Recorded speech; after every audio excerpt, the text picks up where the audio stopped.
శ్రీమాత్రే నమః. శివదుర్గా ఛానల్కి స్వాగతం.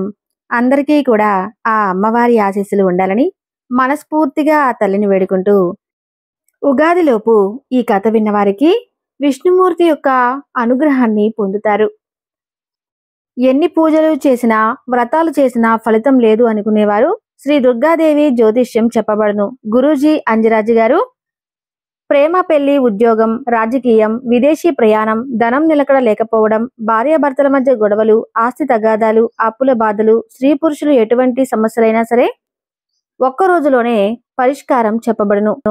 సంప్రదించవలసిన ఫోన్ నంబర్ 9573058625. ఒకప్పుడు శౌనకాది మహామునులు అందరూ కూడా శ్రీ మహావిష్ణువు యొక్క అవతారం గురించి, మత్స్యావతారం గురించి తెలుసుకోవడం కోసం సూత మహర్షిని అడుగుతారు. అప్పుడు సూత మహర్షులు శ్రీ మహావిష్ణు యొక్క మత్స్యావతారం గురించి ఈ విధంగా వివరిస్తారు. నీళ్లు నరులకు ప్రాణధారం. అటువంటి నీటిలో నివాస స్థానాన్ని ఏర్పరచుకున్నటువంటి ఆ యొక్క పరబ్రహ్మమూర్తి నారాయణుడుగా చెప్పబడతాడు. మొదట అంటే సృష్టికి పూర్వం ఏమీ ఉండేది కాదు. అన్ని వైపులా ఒక వస్తువు కానీ ప్రాణి కానీ ఏదీ కూడా ఉండేది కాదు. అయితే ముందు ఒక వస్తువు రూపం పుట్టింది. దాని నుండి మహత్తు, దాని నుండి అహంకారం, దాని నుండి గుణాలు, అక్కడ నుండి బ్రహ్మ యొక్క సృష్టి జరిగింది. అలా బ్రహ్మ సృష్టికి పూర్వం అంతా కూడా జలమయంగా ఉండేదట. ఆ జలావరణంలో మహాత్ముడు ఎటువంటి ప్రకాశము లేకుండా వటపత్రపై ఉండేవాడు. బ్రహ్మ సృష్టి జరిగిన తర్వాత అతని వలన సమస్త సృష్టి విస్తరించింది. జలావరణంలో సహించి ఉన్నటువంటి ఆది పరబ్రహ్మం తన చుట్టూ ఉన్నటువంటి నీటి తన పొడవైనటువంటి చేతులతో కలియపెట్టగా అందులో నురగ పుట్టి 2 బుడగలు లేచాయి. ఆ బుడగల నుండే భూమి ఆకాశాలు ఏర్పడ్డాయి. అలాగే భూమి మీద రాళ్ళు, కొండలు కూడా కల్పించబడ్డాయి. అదే సమయంలో మహాపురుషుని యొక్క నాభి నుండి ఒక కమలం కూడా జన్మించింది. అప్పుడు నారాయణుడు ఒక తుమ్మెదై ఆ కమలం చుట్టూ తిరుగుతూ చివరకు అందులోకి ప్రవేశించాడు. తన తేజస్సును అందులో ప్రవేశపెట్టి బయటకు వచ్చేశాడు. తర్వాత ఆ కమలం నుండి 4 ముఖాలతో బ్రహ్మదేవుడు జన్మించాడు. ఇక బ్రహ్మదేవుడు తన చుట్టూ ఉన్నటువంటి నీటిని చూసి ఆశ్చర్యపడుతూ ఓంకారనాదం వినిపించాడు. బ్రహ్మదేవుడికి ఏం చేయాలో తోచక ఆ యొక్క త్రోవతాడు ద్వారా లోపలికి ప్రవేశించాడు. అక్కడ నారాయణుడి యొక్క గర్భకుహరంలో బ్రహ్మాండమంతా కూడా సముద్రాలతో, నదులతో, కొండలతో కనిపించగా భయపడిపోయి మరలా బయటకు వచ్చాడు. ఆ క్రమంలో ఏం చేయాలో తోచక ఒక చోట కూర్చుని ఉంటే అతనికి తపస్సు చేసేటువంటి శబ్దం వినిపిస్తుంది. తపస్సు చేయి అని ప్రతిధ్వని అతనికి వినిపిస్తుంది. ఆ మాటలు బ్రహ్మదేవునికి వినిపిస్తాయి. ఆ విధంగా బ్రహ్మదేవుడు కొన్ని వేల సంవత్సరాల పాటు తపస్సు చేస్తాడు. అప్పుడు నారాయణుడు ప్రత్యక్షమై, ఓ బ్రహ్మ, సృష్టిని ఏర్పాటు చేయాలి అనేటువంటి నెపంతో నేను నిన్ను సృష్టించాను. కాబట్టి నువ్వు ఈ తపస్సు చేయడం వలన సృష్టి చేసేటటువంటి మానసిక శక్తిని పొందావు. ఈ రూపమైనటువంటి ప్రకృతి అంతా కూడా నీకు అన్ని విధాలుగా తప్పక సహకరిస్తుంది. ఇక ఈ సృష్టిని ప్రారంభించు అని చెప్పి అదృశ్యమవుతాడు. ఇక ప్రకృతి అతనికి సరస్వతి రూపంలో కనిపించింది. బ్రహ్మదేవుడు పురుషుడు కాబట్టి ప్రకృతి పురుషుడు ఇద్దరు ఏకమయ్యారు. వారిద్దరి కలయిక వలన బ్రహ్మ ముఖం నుండి 6 అక్షరాలు చూపుతాయి. అంటే శక్తి స్వరూపిణి అయినటువంటి గాయత్రి జన్మిస్తుంది. ఆ తర్వాత బ్రహ్మ యొక్క కనుబొమ్మల నుండి దక్ష ప్రజాపతి, మనసు నుండి శరత్ కుమారుడు, సమస్త జాతులు, దక్ష ప్రజాపతులు వీరందరూ కూడా నివసించడానికి చోటు కావాల్సిందిగా బ్రహ్మ శ్రీ మహావిష్ణువును ప్రార్థిస్తాడు. వెంటనే 1,000,000 సూర్య తేజస్సుతో జనాలను రెట్టింపు చేస్తాడు. అప్పుడు బ్రహ్మదేవుడు భూమి, పూర్వలోకాలు, 7 అతలావితల సుతల ఆది లోకాలను 7 నిర్మిస్తాడు. ఈ లోకాలన్నిటిలో కూడా దేశాలు, రాజ్యాలు, నదీ నదులు, సముద్రాలు, పట్టణాలు, చెట్లు, అరణ్యాలు మొదలైనటువంటి ప్రాణాలకు అవసరమైనటువంటి వస్తువులను, జీవరాశులను సృష్టిస్తాడు. ఆ విధంగా సృష్టించబడినటువంటి జీవులందరికీ కూడా కాల ప్రమాణాలు ఏర్పడతాయి. జీవుల యొక్క ఆయుర్దాయం 100 సంవత్సరాలుగా నిర్ణయింపబడతాయి. మానవులకు 1 సంవత్సరం అంటే దేవతలకు 1 రోజుగా నిర్ణయింపబడింది. ఈ విధంగా బ్రహ్మదేవుడికి ఒక పగలు గడిస్తే నిద్ర వచ్చినప్పుడు సృష్టి ఆపి నిద్రపోతాడు. అప్పుడు సృష్టి అంతా కూడా ప్రళయం వచ్చి నాశనమవుతుంది. తర్వాత మహాయోగాలు గడిచిన తర్వాత బ్రహ్మదేవుడు నిద్రలేచి సృష్టిని యథావిధిగా ప్రారంభించి సృష్టిస్తాడు. ఆ విధంగా పూర్వం బ్రహ్మదేవుడు నిద్రించేటువంటి సమయం ఆసన్నమవుతుంది. అప్పుడు ఏం జరిగిందో చెబుతాను, శ్రద్ధగా వినండి. ఇంకా వీడియోని ఎవరైనా లైక్ చేయకపోతే తప్పకుండా లైక్ చేయండి. సూత మహర్షి శౌనకాది మహామునులతో ఈ విధంగా చెప్పసాగారు. పూర్వం ద్రవిడ దేశంలో సత్యవ్రతుడు అనేటువంటి ఒక రాజు ఉండేవాడు. అతను విష్ణు భక్తుడైనటువంటి గొప్ప ధర్మాత్ముడు. అతనే రాజ్యంలో ఉన్న వారందరూ కూడా కేవలం సత్యం మాత్రమే పలికేలా అతను శాసించేవాడు. అందువలనే అతనికి సత్యవ్రతుడు అనేటువంటి పేరు వచ్చింది.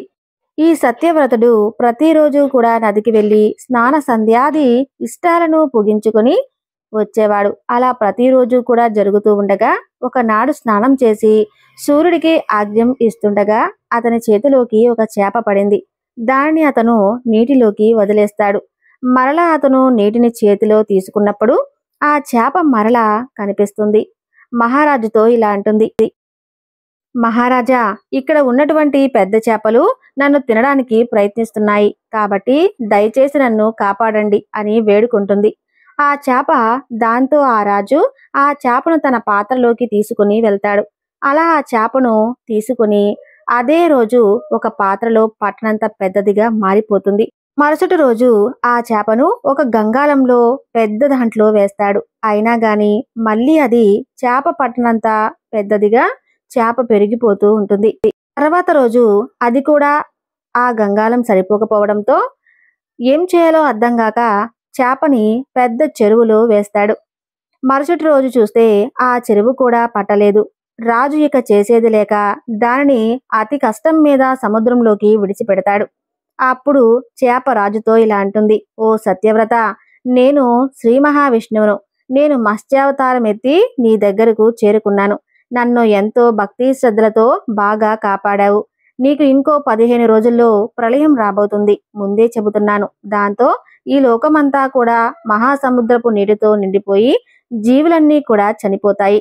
కానీ నీలాంటి సత్యవ్రతుడు ఆ ప్రాయంలో చనిపోవడానికి వీల్లేదు. కాబట్టి నువ్వు ఒక పెద్ద నౌకను నిర్మించి అందులో మరలా సృష్టి చేయడానికి అవసరమయ్యేటువంటి ఔషధాలను విత్తనాలను వేసుకుని సిద్ధంగా ఉండు. నీతో పాటు సప్త మహర్షులు కూడా ఆ నౌకలో ఎక్కుతారు. అప్పుడు నేను మీ అందరినీ కూడా మహాసముద్రంలో మునిగిపోకుండా పడవ తాడును నా నోటితో పట్టుకుని లాక్కుంటూ తీసుకువెళ్తాను. ప్రళయం సమాప్తమయ్యేంత వరకు మీకు తోడుగా ఉండి మిమ్మల్ని అందరినీ కూడా కాపాడుతాను అని చెప్పి పలుకుతారు. మత్స్యావతారంలో ఉన్నటువంటి శ్రీ మహావిష్ణువు యొక్క మాటలు విని ఆ రాజు కూడా ఎంతో సంతోషించి ప్రళయం కోసం ఎదురు చూస్తూ ఉంటాడు. ప్రళయ సమయం ఆసన్నమవుతుంది. 12 ఆదిత్యులు అలాగే ఆకాశంలోకి ప్రవేశిస్తారు. ఆయన వేడికి సర్వ జీవరాశులు నిప్పులో మాడి మసైపోతుంటాయి. అగ్నిదేవుడు విజృంభించి తన ప్రతాపాన్ని చూపిస్తుంటాడు. అలా కొంతకాలం గడిచిన తర్వాత మహావర్షం కురుస్తుంది. దాంతో విశ్వమంతా కూడా జలంతో నిండిపోతుంది. శ్రీ మహావిష్ణువు యొక్క అనుగ్రహం పొందడంతో సత్యవ్రతుడు అలాగే కొన్ని విత్తనాలతోనూ ధాన్యాలతోనూ ఉన్నవాడిగా సురక్షితంగానే ఉంటాడు. అయితే ఆ సమయంలోనే మత్స్యావతారంలో ఉన్నటువంటి శ్రీ మహావిష్ణువు వచ్చి ఆ పడవ తాడును నోటితో పట్టుకుంటాడు. ఆ సమయంలో సప్త మహర్షులు పడవలోకి ఎక్కిస్తారు. ఆ చేప వారందరినీ కూడా ఉన్నటువంటి ఆ పడవను లాక్కుంటూ తీసుకుని వెళ్తుంది. అలా అనుకోకుండా 4 వైపులా మహా అంధకారం అలుముకుంటుంది. ఆ సమయంలో కేవలం ఆ యొక్క చేప తేజస్సు అలాగే ఆ పడవలో ఉన్నటువంటి సప్త మహర్షుల యొక్క తేజస్సు తప్ప ఎటు చూసినా కూడా చిమ్మ చీకటిగా ఉంటుంది. ఆ విధంగా ప్రళయం అంతమయ్యే వరకు ఆ చేప వారందరినీ కూడా కాపాడుకుంటూ వస్తుంది. ఆ తరువాత బ్రహ్మదేవుడు నిద్రలేచి సృష్టిని కొనసాగించాలని చెప్పి ప్రయత్నిస్తుంటాడు. కానీ బ్రహ్మదేవుడు మాత్రం నిద్ర మేల్కొని చూడగా సోమకుడు అనేటువంటి ఒక రాక్షసుడు బ్రహ్మ దగ్గర ఉన్నటువంటి వేదాలను దొంగలించుకొని పోతాడు. ఆ విధంగా వేదాలు లేకుండా సృష్టి చేయడానికి తగినంత శక్తి సామర్థ్యం బ్రహ్మదేవుడి దగ్గర ఉండదు.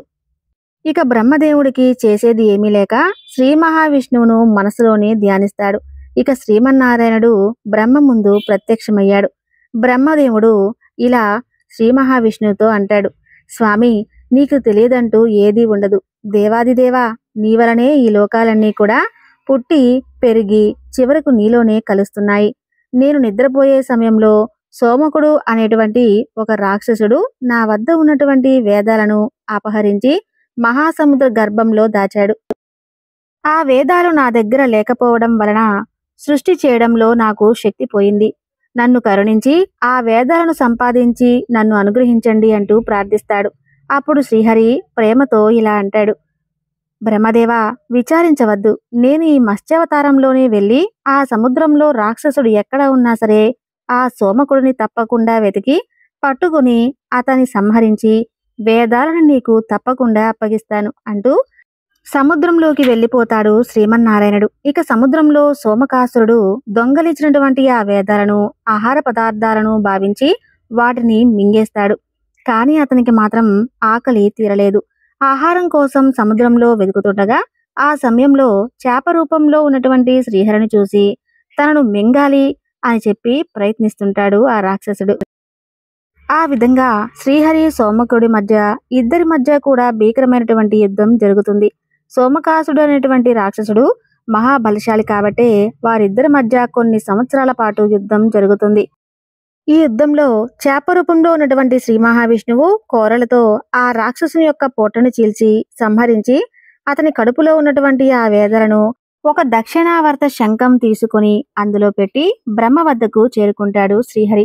శ్రీహరి చేతిలో ఉన్నటువంటి వేదాలను చూసి బ్రహ్మదేవుడు సంతోషిస్తాడు. అప్పుడు శ్రీ మహావిష్ణువు వేదాలను బ్రహ్మదేవుడికి ఇచ్చి, బ్రహ్మదేవా, ఈ సృష్టిని కొనసాగించమని చెప్పి ఆజ్ఞాపిస్తాడు. ఆ విధంగా బ్రహ్మదేవుడు చైత్రశుద్ధ పాడ్యమి రోజు అంటే ఉగాది రోజున వేదాలను తీసుకుని సృష్టి చేస్తాడు. ఆ విధంగా మత్స్యావతారాన్ని ధరించి శ్రీ మహావిష్ణువు సోమకాసురుని సంహరించి వేదాలను బ్రహ్మకు అప్పగించినటువంటి సందర్భంగా ఈ ఉగాది ఆచరణలోకి వచ్చిందని చెప్పి సూత మహర్షి వారు శౌనకాది మహామునులందరికీ కూడా వివరిస్తారు. కాబట్టి ఈ ఉగాదిలోపు ఈ కథను విన్నా, చెప్పినా, చదివినా, వినిపించినా జన్మ జన్మల పాపాలు పోతాయి, కోటి జన్మల పుణ్యం వస్తుంది, సకల ఐశ్వర్యాలు కలుగుతాయి. ఇక ఉగాది రోజున ఈ కథను స్వామివారి ఎదుట కనుక చదివితే తప్పకుండా శ్రీ మహావిష్ణువు యొక్క అనుగ్రహాన్ని కూడా పొందవచ్చు అని చెప్పి సూత మహర్షుల వారు ఈ కథను విన్నవిస్తారు. చూసారు కదండి, ఎంతో అద్భుతమైనటువంటి ఉగాది యొక్క వివరణను. ఈ వీడియో నచ్చితే తప్పకుండా లైక్ చేసి శ్రీమాత్రే నమః అని చిన్న కామెంట్ చేయండి. సర్వే జన సుఖినో భవంతు.